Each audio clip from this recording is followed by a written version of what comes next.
I always thought I knew my family, but all it took was one question at dinner to shatter that illusion forever.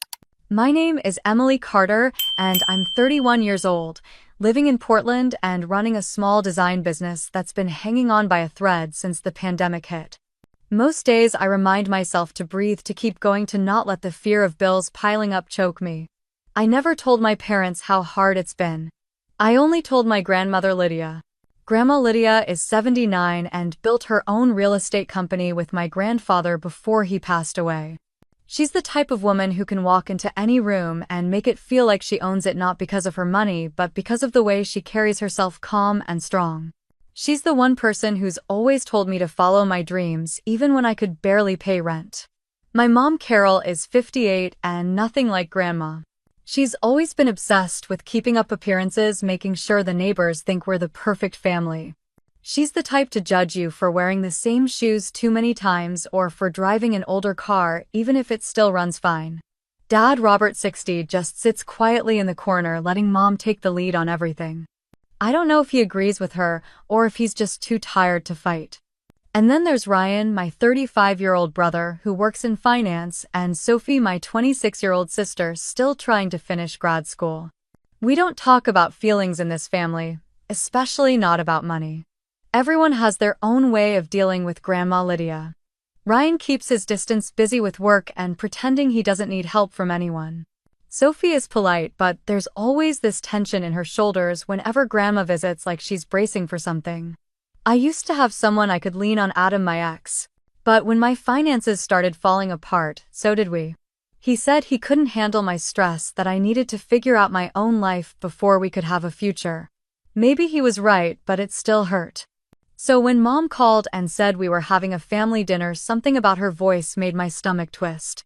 It wasn't just the forced cheerfulness or the way she said, "It's just a small family dinner. Emily, nothing fancy." It was the way she paused, like she was checking if I would question it. I didn't. I never do. But when I pulled up to their house that Sunday evening, I knew something was off.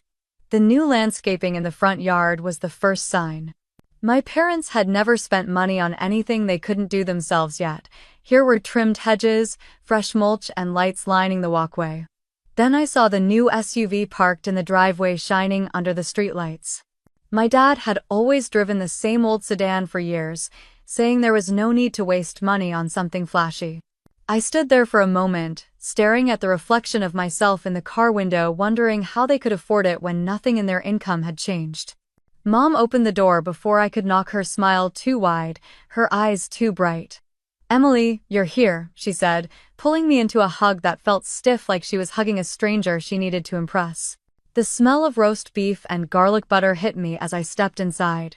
The living room looked different too, with a new couch that still had that fake leather smell, a glass coffee table that probably cost more than my rent, and curtains that were definitely not the ones I remembered. "Wow, the house looks nice," I managed.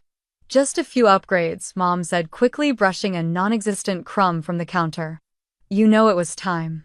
Dad appeared from the kitchen holding a glass of wine, and for a moment our eyes met. There was something in his look, something like guilt, before he quickly turned away. Ryan arrived next, barely saying hello before pouring himself a drink. Sophie came last, eyes on her phone, thumbs flying, barely glancing at me as she muttered hi. The tension in the room was thick enough to choke on. Mom kept fussing over the table, straightening napkins that were already perfect. Dad hovered, pretending to check the oven timer. Ryan drained his glass faster than usual, and Sophie kept tapping her phone, her knee bouncing under the table. I sat down, trying to breathe, trying to convince myself that it was just another family dinner. But deep down I knew it wasn't. Mom kept moving around the kitchen, her voice high and cheerful as she talked about the new neighbors who just moved in across the street. I could see the way her hands were shaking as she placed dishes on the table, pretending not to notice how quiet the rest of us were. Dad kept checking the oven even though the timer hadn't beeped, wiping his hands on a towel that didn't need to be cleaned. I caught him glancing at Mom, and for a second I saw fear in his eyes before he turned away. Ryan cleared his throat and said, "Work's been busy," then went back to staring into his drink. His foot tapped against the chair leg in a rhythm that matched the ticking of the kitchen clock. Sophie put her phone down long enough to help set the silverware, her eyes darting between Mom and Dad, then back to her phone whenever she thought no one was looking. She looked like she wanted to be anywhere else but here. The house was too quiet. The only sounds were the clink of silverware and the soft hum of the dishwasher in the background. I tried to start a conversation asking about Sophie's classes, but she just nodded, mumbled something about a paper, and looked away. Mom finally announced that dinner was ready, and we all moved to the table like we were actors in a play we didn't want to perform in. The table was set with a fancy tablecloth, crystal glasses, and expensive-looking plates that I didn't recognize. I sat down, my stomach tight, my hands cold around the stem of the wine glass Dad handed me. Mom took her seat at one end of the table, Dad at the other, and for a moment there was silence. It wasn't a peaceful silence. It was the kind that made your skin crawl like the air before a storm. Grandma Lydia arrived right on time, stepping through the front door with the same calm presence she always carried. She wore a navy dress, a pearl necklace, her silver hair pinned neatly. She smelled like lavender and old books, and when she hugged me, I felt a warmth I hadn't felt in weeks. "Emily, darling," she said, squeezing my hand, "you look tired." I managed a smile. "Work's been busy," I said, echoing Ryan's words, even though we both knew it wasn't just work that was draining me. Lydia's eyes softened, but she didn't push. She never did. She greeted everyone else with polite nods, but I could see Mom's jaw tighten when Lydia complimented the table setting. Dad stood awkwardly, trying to smile, failing. We all took our seats, the tension pulling tighter around us as we began to eat. The food was good, but I barely tasted it. Every bite felt heavy, and the clatter of forks on plates seemed too loud in the quiet room. Mom kept talking about the new grocery store down the street, about how the neighbors admired the new car, about how much work the garden took. No one was really listening. Dad nodded at the right moments. Ryan took another drink. Sophie scrolled her phone under the table. I could feel Lydia's eyes on me, studying me as I pushed the asparagus around my plate. "How's the business, Emily?" she finally asked, her voice calm but firm. Before I could answer, Mom jumped in. "She's doing just fine, Mother. We don't need to talk about work at dinner." Lydia didn't look at Mom. She kept her eyes on me, waiting. "It's been slow," I admitted, my voice low. "I'm trying to pick up new clients." Mom's fork clattered against her plate. "Emily, we agreed you wouldn't bring this up." Lydia's eyebrow arched. The only sign of the storm I knew was brewing beneath her calm exterior. "I was asking Emily Carroll," Lydia said, her voice still soft but her words sharp enough to cut glass. The room went silent again, and I felt everyone's eyes flicker between Lydia and Mom. Sophie looked up from her phone, her lips parted like she wanted to say something, but then she looked down again. Ryan drained his glass and poured another. I took a sip of wine, trying to steady my hands. Mom cleared her throat, forced a laugh. "Well, I think we could all use a bit more wine, don't you?" But no one laughed with her. That's when I realized something was coming, something big enough to break this family in half. If you were sitting at that table with me, what would you have done?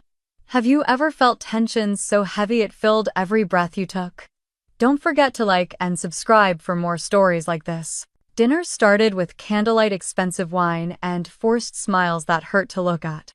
I could smell the garlic butter and rosemary before I even stepped through the door, a smell so warm it almost made me believe everything would be fine. But when I saw the new chandelier glittering above the dining table and the SUV parked outside, I felt something twist in my chest. Mom had always been frugal, the kind of woman who would buy off-brand cereal and clip coupons, insisting we didn't need anything fancy. So seeing the remodel, the marble countertops, the sleek new appliances, the designer chairs, it all felt wrong. Dad hovered near the kitchen, wiping down a counter that was already clean, nodding too quickly whenever Mom spoke. Ryan stood in the corner with a glass of scotch, swirling it in slow circles, his jaw tight. Sophie barely looked up from her phone, her thumbs flying as if her life depended on it. I sat down at the table, watching the flicker of candlelight dance across the wine glasses, trying to ignore the pit in my stomach. Mom's smile was stretched too thin as she poured wine into my glass. "It's a special night," she said, her voice too bright. "We're celebrating family." Dad coughed and looked away, pretending to adjust his glasses. Ryan downed half of his drink in one gulp and poured himself another, not bothering to use the coaster Mom had placed in front of him. Sophie sighed, set her phone down, then picked it up again when she thought Mom wasn't looking. I tried to clear the tension with a joke saying, "So did you two win the lottery or what?" gesturing toward the new kitchen. Mom froze for a second then forced a laugh. "We've just been managing well." Dad's eyes darted to her then away, his fingers drumming lightly against the glass in front of him. The doorbell rang sharp and clear, cutting through the tension. Mom jumped, smoothing down her dress, forcing another smile. "Let me get that," she said, already halfway to the door. I heard the familiar sound of heels on hardwood and the soft, calm voice of my grandmother as she stepped inside. "Carol." Grandma Lydia said, her tone polite but cool. "Mother." Mom replied, stepping aside. Then Grandma Lydia walked in and it was like the entire house shifted around her. Her presence was steady, confident, the kind of quiet strength that made you sit straighter without realizing it. She wore a dark green dress, her pearl necklace resting against her collarbone, her silver hair pinned back. She stopped when she saw me, her eyes softening. "Emily," she said, reaching out to take my hand. "You look tired." I hugged her, letting the warmth of her lavender scent ground me for a moment. "I'm okay, Grandma," I lied. She nodded once, her eyes telling me she didn't believe it but wasn't going to push. She moved to greet Ryan with a kiss on the cheek, and he managed a tight smile. Sophie put her phone down long enough to hug Grandma quickly before picking it back up.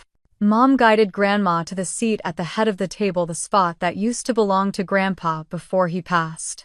Grandma sat down slowly, her eyes moving around the table, taking in the new furniture, the fresh flowers, the expensive wine. "What a beautiful setup, Carol," Grandma said, her voice even. Mom's smile flickered.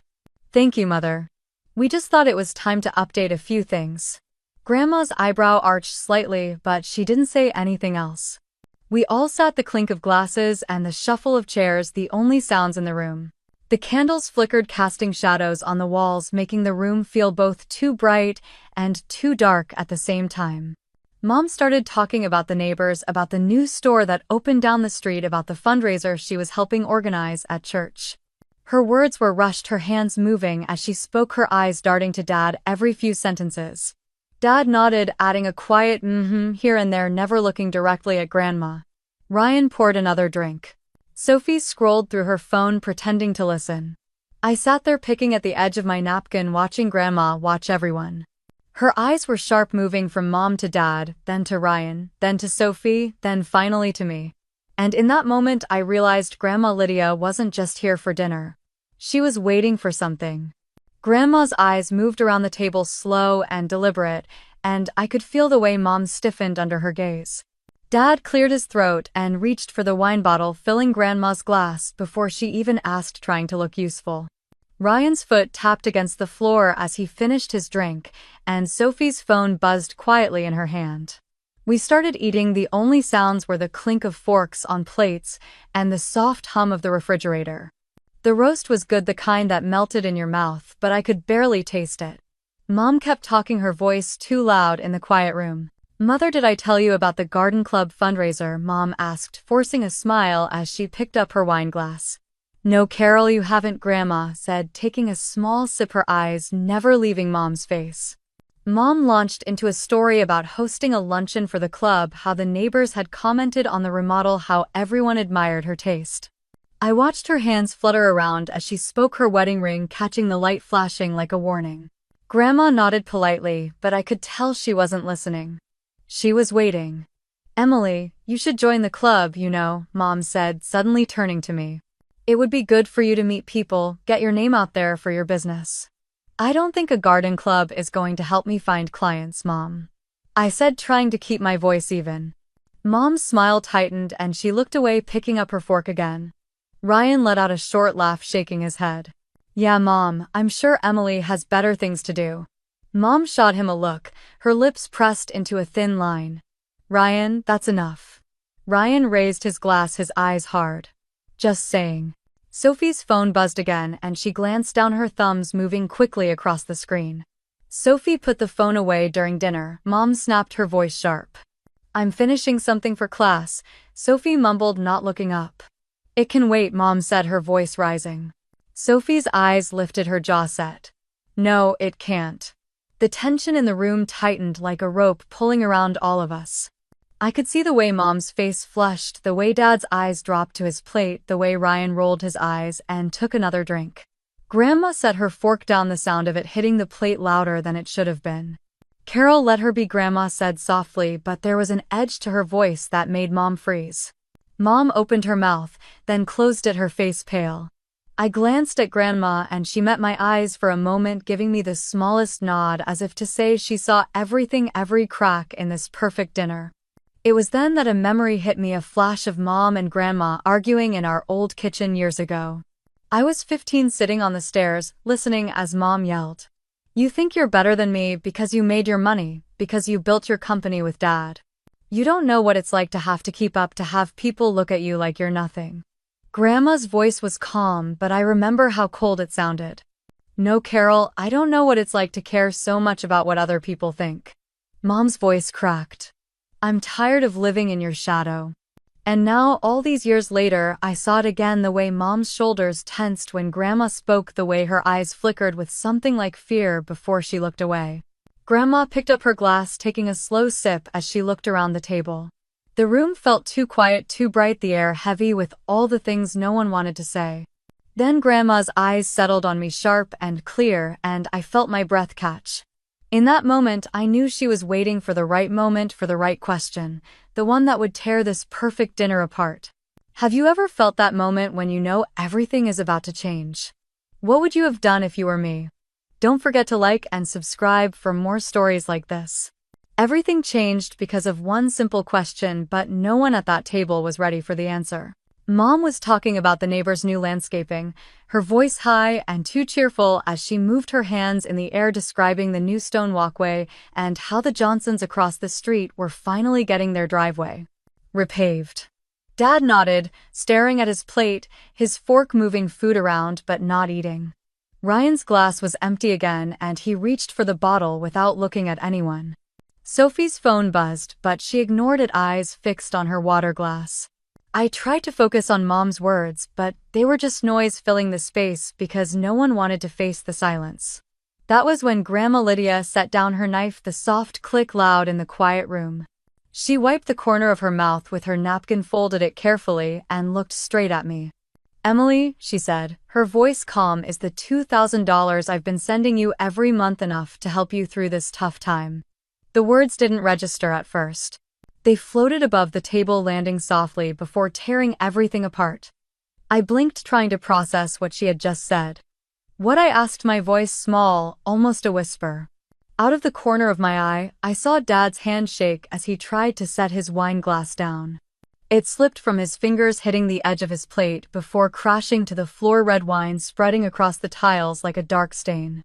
Mom's face went pale, all the color draining so fast it was like watching paint wash away in the rain. Ryan stopped mid-pour, the liquid sloshing dangerously near the rim of his glass as he looked up, eyes wide. Sophie held her breath, her lips parted, her phone forgotten in her lap. I looked back at Grandma, my heart pounding in my chest so hard I could hear it. "What money, Grandma?" I asked again, louder, this time my voice shaking. Grandma didn't look at me. She turned her head slowly, her eyes landing on Mom with the kind of stare that could break you without a word. "Carol," Grandma said, her tone so cold it made the hair on my arms stand up. "Would you care to explain?" The silence that followed was deafening. You could hear the ticking of the clock on the wall, the drip of wine from the edge of the table, the shaky breath Dad let out as he bent to pick up the broken glass. Mom opened her mouth, but nothing came out. She closed it again, swallowing hard, her eyes darting to Dad, then to Ryan, then to me. I don't know what you mean, Mother," she finally managed, her voice thin and shaking. Grandma's lips pressed into a line as she reached into her purse and pulled out a folded piece of paper, sliding it across the table toward Mom. "I have the bank statements," Grandma said, her voice steady. "I know exactly where the money has been going." Mom's hand trembled as she reached for the paper, but she didn't open it. Her eyes filled with tears that didn't fall, her shoulders shaking as she tried to find the right words. "I can explain," Mom whispered, her voice breaking. Ryan let out a sharp breath, setting his glass down with a thud, the sound making Mom flinch. Sophie's eyes filled with tears as she looked at me, then at Mom, then back down at the table. I sat there frozen, my mind spinning, trying to understand what was happening, what this meant. I looked at Grandma, her eyes still on Mom, waiting. And in that moment I realized my family had been hiding something from me, something big, something that was about to change everything I thought I knew about them. Mom's hands clenched around the paper, crumpling the edges, but she still didn't open it. Dad stood there with the towel wine dripping onto the tile as he looked at Mom with a pleading expression, silently begging her to say something, anything that would make this moment disappear. "Carol," Grandma said again, her voice low, calm, like a judge reading a verdict. "Explain to your daughter why she doesn't know I've been sending her money for 5 years." Mom's face twisted, her eyes, glassy tears finally spilling over as she shook her head. "It's not what you think," she choked out, looking at me, her eyes desperate. "Emily, we were trying to help you." "Help me," I said, my voice rising, my heart pounding so hard I thought I might get sick. "Help me how, Mom?" "By taking money that was meant for me while I've been working 2 jobs, eating ramen, and falling behind on rent." Mom sobbed, her shoulders shaking, but she didn't answer. Ryan stood, pushing his chair back with a loud scrape across the floor. "You took the money, didn't you?" he said, his voice cold, his eyes sharp. "You took Grandma's money and spent it on this house, this remodel, this show you keep putting on for everyone." Mom opened her mouth, but Ryan didn't give her the chance to speak. "While Emily was drowning," he snapped, pointing at me, "while Sophie was stressing over tuition, you were living it up." Sophie's hand flew to her mouth, tears running down her cheeks, her phone buzzing in her lap, ignored. "Is it true?" Sophie whispered, looking at Mom, her voice small, broken. Mom's sobs turned into gasps as she finally spoke. "We didn't steal," she cried out, her voice hoarse. "We needed it. We deserved it after everything we've done for you kids, after everything we sacrificed." I stared at her, feeling the world tilt, the room spinning as I tried to process what she had just said. "Deserved it," I repeated, my voice low, shaking. "You think you deserved money that wasn't yours while I was struggling to pay for groceries." Dad finally stepped forward, his voice shaking. "We were going to pay it back, Emily. We just needed time." Grandma's laugh was sharp, cutting through the tension like glass shattering. "Time," she said, shaking her head. "You lied to me, to Emily, to your entire family, and for what? New furniture? A car you couldn't afford." Mom's sobs turned into angry tears. "You don't know what it's like, Mother," she snapped, her voice rising. "You've never had to worry about what people think, what the neighbors say. You've never had to live under someone else's shadow." Grandma stood slowly, her chair pushing back as she placed both hands on the table, leaning forward. "I built everything I have with your father, Carol," she said, her voice firm. "I worked, I sacrificed, I fought for every dollar we earned, and I never once lied to my family to keep up appearances." The room went silent, the weight of her words pressing down on all of us. I could hear Sophie crying softly, Ryan's heavy breathing, Dad's quiet apology that no one acknowledged. I looked at Mom, really looked at her, and for the first time I saw her for who she was. Not the mother who packed my lunches or kissed my forehead, but the woman who had stolen from me, who had chosen her pride over my future. Grandma turned to me, her eyes softening. "Emily," she said, "you deserve the truth now." I nodded, swallowing the lump in my throat, forcing myself to stay calm. "Tell me everything," I said, my voice steady even though my hands were shaking under the table. "I want to know exactly what you did." Mom's mouth opened, but no words came out, her eyes darting around the table as if looking for a way out. And that was when I knew. There was no way out. Have you ever discovered a betrayal that changed everything you thought you knew? What would you have done if you were me? Don't forget to like and subscribe for more stories like this. Money isn't just money. It's the years stolen from your life when you needed help the most. Grandma Lydia sat down again, folding her hands on the table, her eyes locked on Mom, who was still shaking, tears dripping onto the paper, crumpled in her hands. "I trusted you, Carol," Grandma said, her voice calm but sharp enough to cut glass. "And this is the price I pay for believing in you." Mom opened her mouth, but nothing came out. Grandma turned to me, her eyes softening for a moment. "Emily," she said, "I've been sending you $2,000 every month for the last 5 years. I was told you were sick, that you needed help to get through your medical bills while rebuilding your business." The words hit me like a slap. My ears rang as I tried to understand what she was saying. What I whispered, my throat dry. "I've never been sick, Grandma. I never saw a single dollar. Ryan's head snapped toward Mom, his eyes wide, anger rising. You told Grandma that Emily was sick. Ryan demanded, his voice cold. You took money meant for her and lied about her health. Mom's shoulders shook as she sobbed, her face hidden in her hands. Dad stepped forward, reaching out as if to comfort her, but she pulled away, clutching the paper tighter. I did it for the family. Mom choked out, her voice muffled. We were drowning and she needed help, and I thought it was the only way. The only way, I said, my voice shaking as I stood up, my chair scraping across the floor.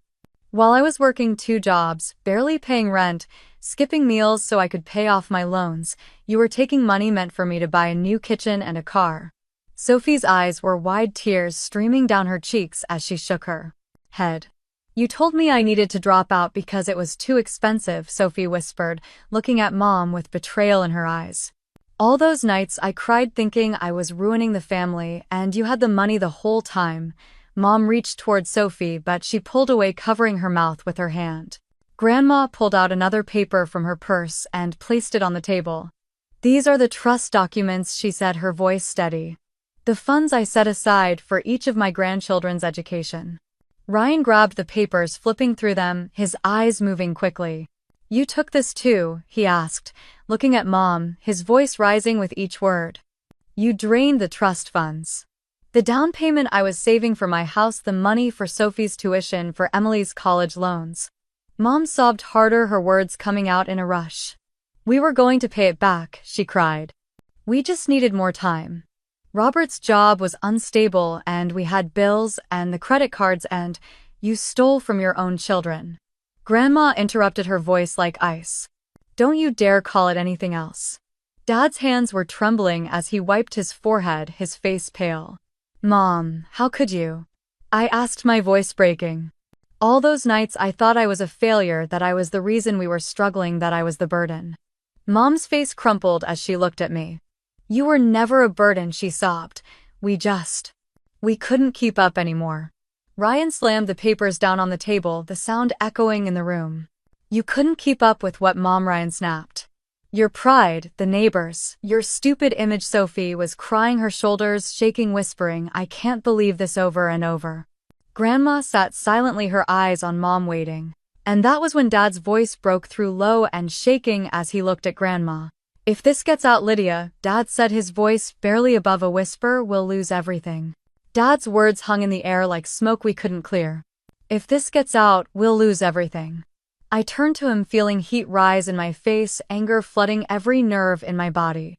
Lose everything. I repeated, my voice sharp. You mean the house you remodeled with money meant for our futures? The car sitting outside that I watched you drive while I was taking the bus to work every day? Dad's eyes fell to the floor, his shoulders slumping like all the air had gone out of him. Sophie wiped her tears, her voice trembling as she spoke. You told me we couldn't afford my classes, she said, her voice cracking. I almost dropped out. You made me feel guilty every time I talked about staying in school, and you had the money. Mom's sobs turned into harsh breaths as she tried to reach for Sophie. I thought it was best, Mom cried. I thought we would pay it back once we were stable. I didn't want you to get used to family money and feel entitled. Ryan let out a harsh laugh, shaking his head. Entitled, he said, his voice low and furious. You stole from us and then told us we were the problem. Grandma Lydia stayed silent, but the way she looked at them made even me shiver. Calm, clear, and done with the excuses. I trusted you to handle these funds responsibly, Grandma said, her voice firm but quiet. I trusted you to care for your children, not to rob them of opportunities they deserved. Mom's hands dropped to her lap, the paper falling from her fingers, fluttering to the floor. We didn't mean to hurt them, Mom whispered, her voice small. But you did, I said, stepping closer, my voice steady, even as my hands shook. You hurt us every day you lied. Every day I worried about making rent, every time I skipped meals to save money, every time I felt like a failure because I couldn't get ahead. Ryan nodded, clenching his jaw. I worked 60-hour weeks in a job. I hate thinking it was the only way to make something of myself, Ryan said. All while you had the money to help and you chose not to. Sophie's shoulders shook as she wiped her tears again. I thought you were proud of me for working so hard, she whispered, looking at Mom, her eyes filled with hurt. I thought it mattered to you. Mom opened her mouth, but no words came out, only a soft cry that filled the space between us. Grandma's eyes narrowed as she leaned forward, her hands flat on the table. You will return what you can, Grandma said, her voice cold. You will not take another cent from me, and you will live with the consequences of your choices. Dad closed his eyes, a tear sliding down his cheek, and when he opened them they looked empty. We'll lose everything, Dad repeated, but this time it was more to himself than to us. Grandma stood, taking a slow breath, her gaze moving around the table, stopping on me. Emily, she said, you and your siblings will not pay for their mistakes any longer, and in that moment I felt something inside me shift. For the first time I realized that everything I thought was stability, everything I thought was family had been built on a lie. And I wasn't sure what was left to save. What would you have done if you were me? Have you ever discovered a betrayal that changed everything? Don't forget to like and subscribe for more stories like this. The truth was out, but justice hadn't shown up yet. Ryan stood at the head of the table, his fists clenched, shaking with the kind of anger that comes from years of holding back. How long, Mom? Ryan demanded, his voice low but sharp. How long have you been stealing from us? Mom flinched, her eyes red, tears clinging to her lashes as she looked at him. It wasn't stealing, Mom said, her voice cracking. We did everything for you, for this family. We sacrificed everything. Sophie let out a sob, covering her face with her hands, her shoulders shaking as she cried. You didn't sacrifice, I said, my voice calm but cold. You stole, you lied. You made us believe we were the problem while you were the ones destroying everything. Dad sat in the corner, staring at the floor, his hands clasped so tightly his knuckles were white. Mom shook her head, her tears falling, now streaking her makeup down her cheeks. You don't understand, Mom said, her voice rising. The pressure, the looks from everyone when they see we're not keeping up, when they talk about vacations, renovations, new cars. You don't know what it's like to sit there and pretend like you're enough. Grandma Lydia shifted in her chair, her eyes narrowing as she looked at Mom. I know exactly what it's like, Carol, Grandma said, her voice quiet but strong. You think I had it easy, that I never had to fight for what I built with your father. You think I cared what the neighborhood said when I wore the same shoes for 5 years, working double shifts to keep the business alive. Mom's mouth opened, but no sound came out. I remember, Grandma continued, her eyes sharp. I remember you standing in my kitchen telling me you were tired of living in my shadow, that you wanted your own life, your own reputation, separate from me. Mom turned away, wiping her tears, her breathing heavy. You wanted to separate yourself, but you took my money to fund your image, Grandma said. You wanted the benefits without the work. Ryan stepped closer, leaning over the table. You took everything from us, Mom, Ryan said, his voice shaking with rage. Everything we worked for, everything we could have built, you took it because you were embarrassed. Sophie looked up, her face pale, her eyes red. I almost gave up on my dreams because of you. Sophie whispered, her voice shaking. I almost quit school because you made me feel guilty every time I asked for help. Mom covered her mouth with her hand, her shoulders trembling. I'm sorry, she whispered. I'm so sorry. Grandma reached into her purse, pulling out another envelope, placing it on the table with a quiet thud. I've had my lawyer look into the accounts, Grandma said. I know exactly what you've taken and how much you've lied. Dad looked up, his eyes wide, his face pale. Please, Lydia, Dad whispered, his voice hoarse. Please, if this gets out, we'll lose everything. We'll lose the house, the cars. We'll lose everything. Grandma didn't blink, her eyes cold as she looked at them. That is not my problem, Grandma said calmly. And in that moment, the silence was so heavy it felt like the walls were closing in around us. Dad's plea hung in the air, but Grandma didn't move, didn't soften. Mom dropped into her chair, burying her face in her hands, her cries muffled against her palms. We did it for the family, Mom sobbed. Everything we did to keep us together. No, I said, my voice steady, even as my hands shook at my sides. You did it for yourself. You did it to keep up with people who don't care about you while your own children suffered. Ryan stepped back from the table, running a hand through his hair, pacing near the window. You told me I needed to be a man to handle my own bills, to stop expecting handouts, Ryan said, his voice shaking. And you were sitting on money that was mine. Sophie wiped her eyes, her tears silent now, her voice small. I remember you telling me not to call Grandma for help, Sophie whispered. You said it would embarrass you. You said we needed to handle our own problems. Mom's shoulders shook harder, her sobs turning into small, sharp gasps. Dad closed his eyes, leaning against the wall, looking like he aged 10 years in a minute. Grandma took a breath, standing taller, her eyes scanning each of us. I have spoken to my attorney, Grandma said. If necessary, I will press charges for fraud and for the misuse of trust funds. Mom looked up, her face pale, her eyes wide. Mother, please, Mom whispered, her voice breaking. Please don't do this. You did this, Grandma said, her voice calm, her eyes sharp. You lied, you stole, you broke trust that can never be fully repaired. Dad pushed off the wall, dropping to his knees in front of Grandma. Lydia, please, Dad said, his voice cracking. We will lose everything. The bank is already calling the credit cards are maxed. We have nothing left. Grandma looked down at him, her face unreadable. That is not my concern, Grandma said softly. Dad's shoulders slumped, his head, dropping, his hands pressing against the floor as he started to cry. Mom reached for him, her cries mingling with his, the two of them shaking together on the floor, holding onto each other because there was nothing else left to hold onto. Sophie looked away, turning toward the window, her arms wrapped around herself. Ryan clenched his jaw, his hands tightening into fists. I felt empty watching. The people who raised me crumble in front of me, a part of me wanting to comfort them, another part of me remembering every night I went to bed hungry every day. I sat in class exhausted from working, late every call, ignored because I couldn't afford help. Grandma's eyes met mine, her gaze softening for a moment.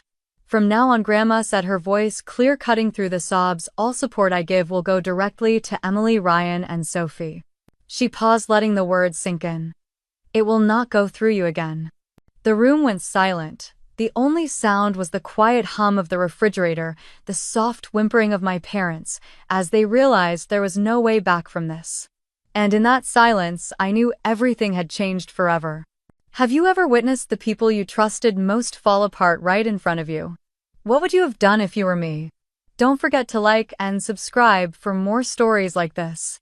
Karma doesn't miss anyone, even when they wear the title of parent.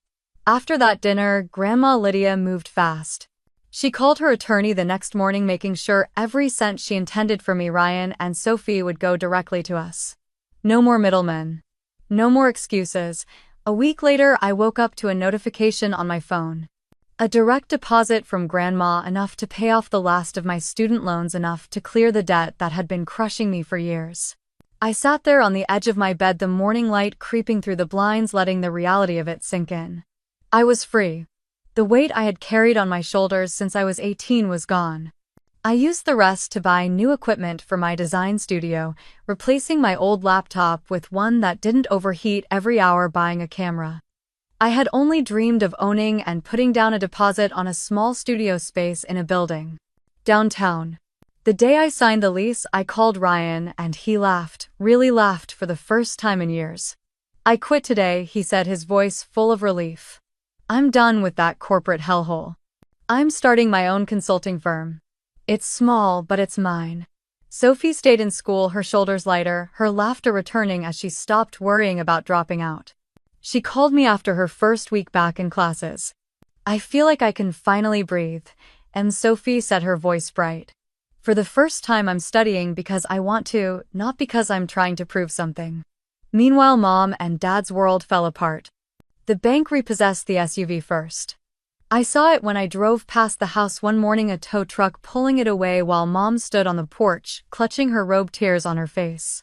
Then came the foreclosure notice taped to their door, bright red letters announcing what they tried so hard to hide. They sold the house within weeks, moving into a cramped 2-bedroom apartment across town.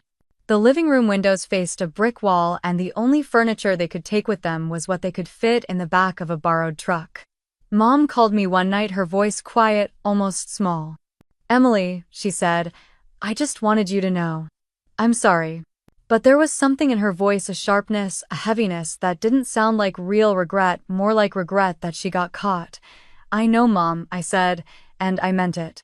I knew she was sorry, but not for the reasons I needed her to be. I moved out of their house and into my own apartment. It wasn't big, but it was mine. No more hearing Mom's passive-aggressive comments about how I wasn't trying hard enough. No more Dad silently watching while she picked at me for every decision I made. It was quiet in the mornings, the sun streaming through the kitchen window while I made coffee alone, but finally at peace. And that was when Adam showed up. He stood outside my studio one afternoon, hands in his pockets, his eyes tired, his hair messy like he had run his hands through it too many times before knocking. "Emily," he said, his voice soft, "can we talk?" I looked at him, the man who once said he couldn't handle my stress, who walked away when I needed him, standing there asking for another chance now that I had rebuilt myself. "No," I said, shaking my head, my voice steady. "I'm finally learning to love myself first." His shoulders dropped and he nodded, turning to leave without another word.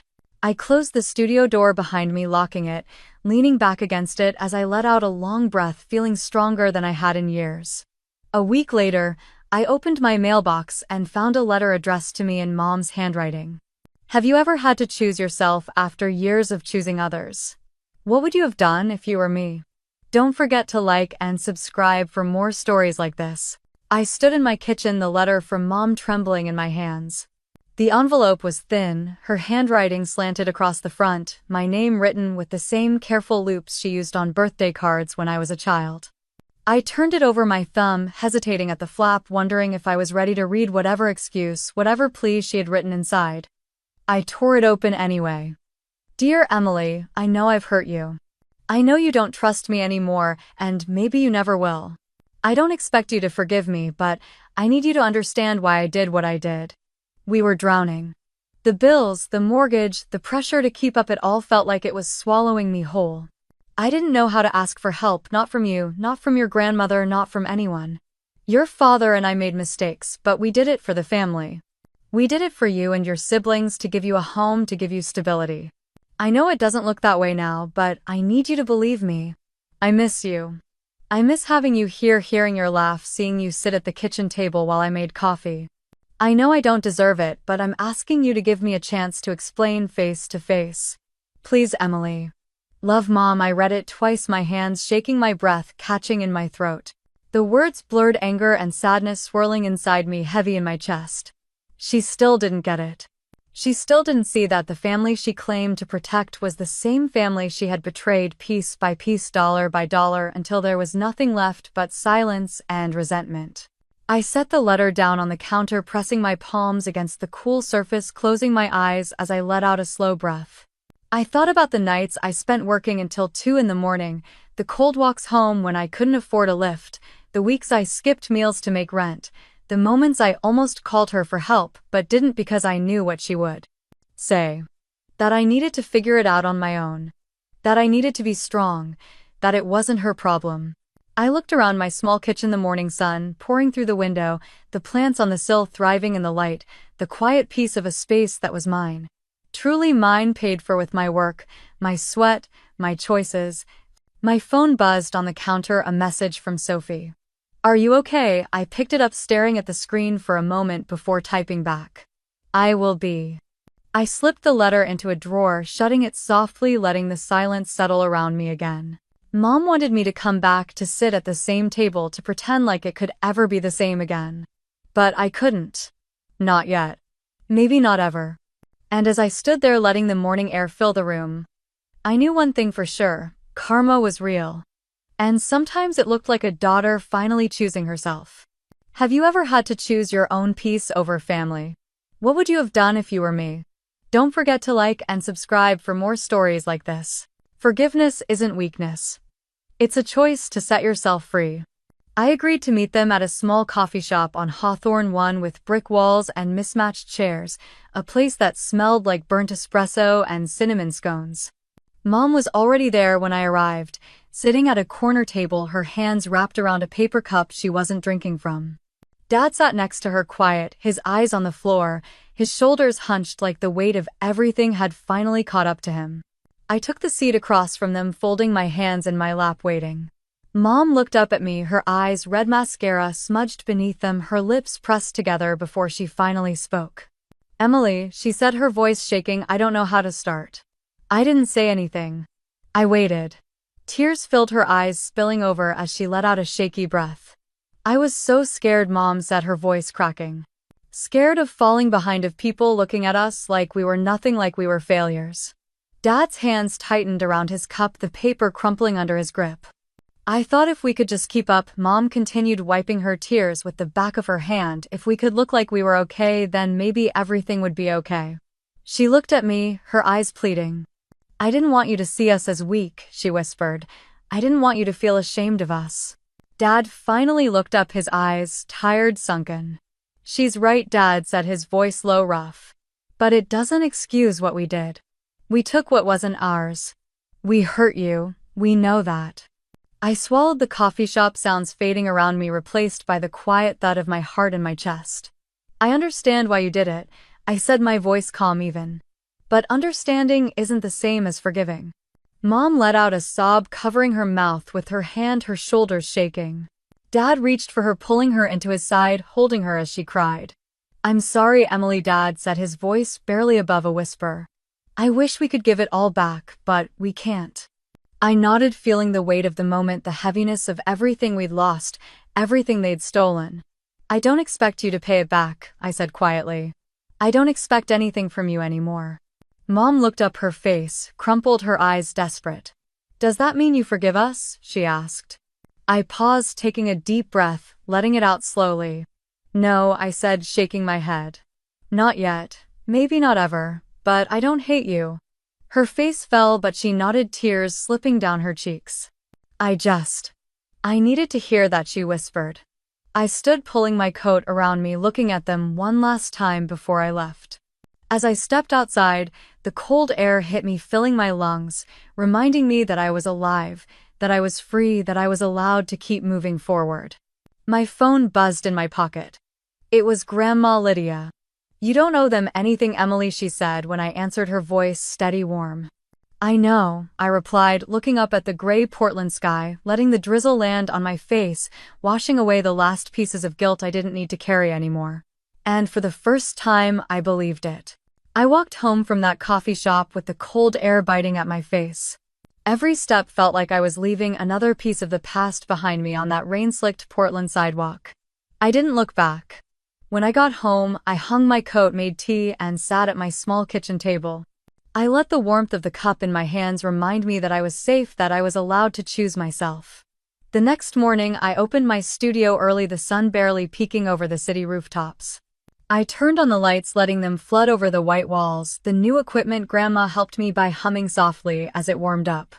I had a list of clients waiting, but I wasn't in a rush. I took a breath, pulling out my sketchbook, letting the lines come naturally as I sipped coffee, the steam rising in the quiet room. By noon, I walked down the block to the community center where I had agreed to teach a small design class on weekends. Most of the students were women who wanted to start small businesses. Some were teenagers looking for a creative outlet. Some were older, rebuilding themselves just like I had. I watched them as they learned, their faces lighting up when they finally figured out a tool or finished a project. It made me feel alive, like the struggle hadn't been wasted, like all of it was worth something. That afternoon, Daniel stopped by the studio. He was 35, a photographer who shot mostly for small businesses and local artists, capturing them in their element, finding beauty in small things. Hey, he said, holding 2 cups of coffee in his hands, his brown hair messy under a beanie, his smile warm. Hey, I said, taking the cup he offered, letting my fingers brush against his for just a moment. We sat on the floor of my studio, leaning against the wall, the sunlight hitting the concrete in soft patches. I've been thinking, he said, his eyes on the steam rising from his cup. You're doing something incredible here, Emily. I looked at him, the way his eyes were gentle, the way he didn't flinch from my past, the way he didn't try to fix me. I'm trying, I said, quietly. You're more than trying, he said, turning to look at me. You're living. I smiled, a small, real smile that felt like it came from somewhere deep inside. We talked about nothing and everything, about the clients I was taking, about his last photo shoot, about the best taco truck in the city. It was easy, natural, and I realized how different this was from what I had before.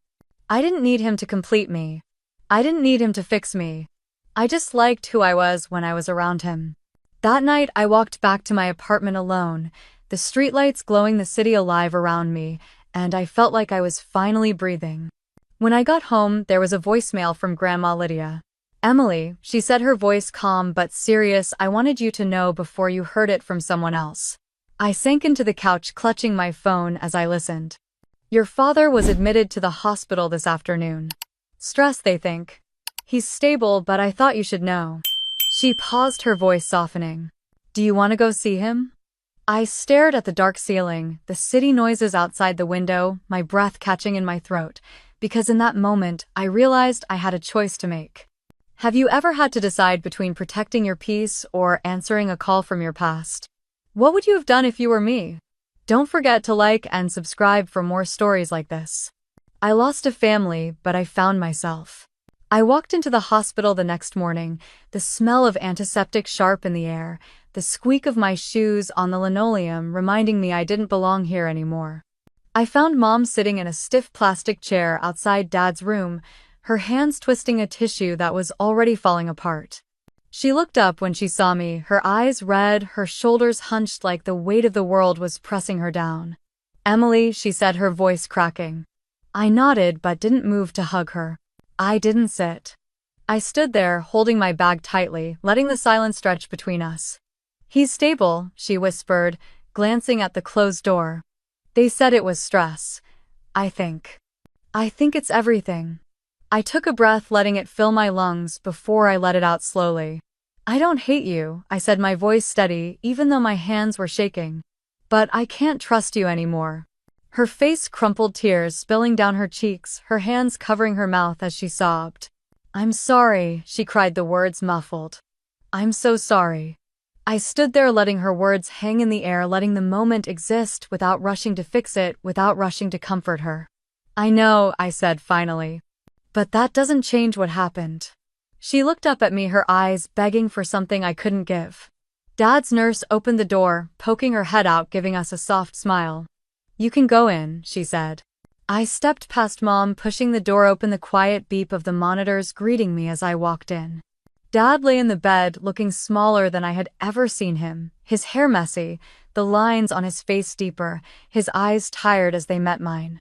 "Emily," he said, his voice raspy. I stood at the foot of the bed, my arms crossed, watching him. "I'm glad you came," he said. I nodded, swallowing the lump in my throat. "I needed to say it to you too," I said quietly. "I don't hate you, Dad. But I don't trust you." His eyes closed for a moment, a tear slipping down his cheek before he opened them again. "I understand," he whispered. "I'm sorry." I nodded again, taking one last look at him before turning to leave. As I stepped out of the room, I felt lighter, like a weight I didn't know I was still carrying had finally been lifted. I walked past Mom without stopping, pushing open the doors to the parking lot, the cold morning air hitting me, waking me up, reminding me that I was alive, that I was allowed to move forward. And I did. The day after the hospital, Grandma Lydia called and asked if I could come over. When I arrived, the house smelled like cinnamon and coffee, the warm scent wrapping around me as I stepped inside. She was in the kitchen, her silver hair pinned back, wearing a soft blue sweater that made her look even stronger somehow. "I'm glad you came," Grandma said, giving me a small, knowing smile. I nodded, slipping off my coat, letting the warmth of her home sink into me. "I thought it was time for a real family dinner," she said. In the dining room, the table was set with simple white plates, candles flickering, soft music playing in the background.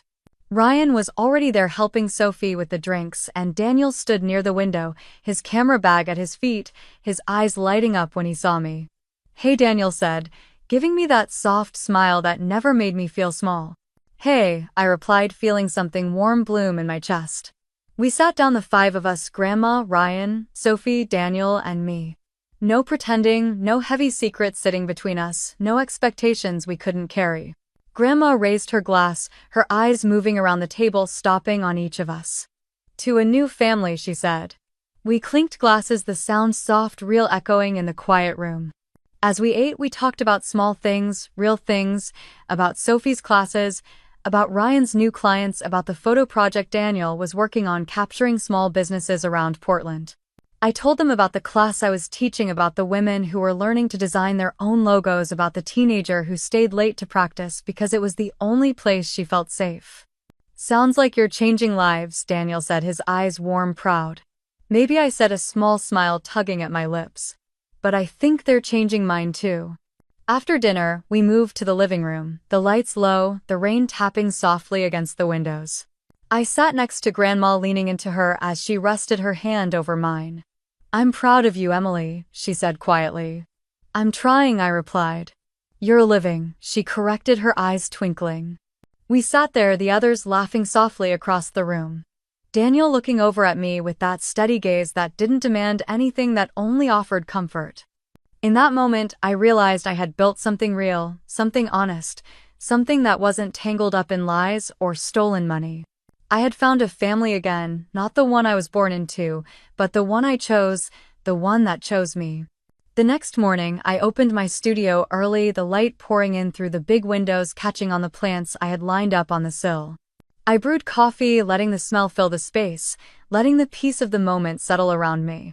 I turned on my laptop, the screen lighting up with projects, waiting clients, needing edits, a class to prepare for the weekend. I took a breath, letting it out slowly, a small smile on my face as I looked around the space I built for myself. I was okay. I was more than okay.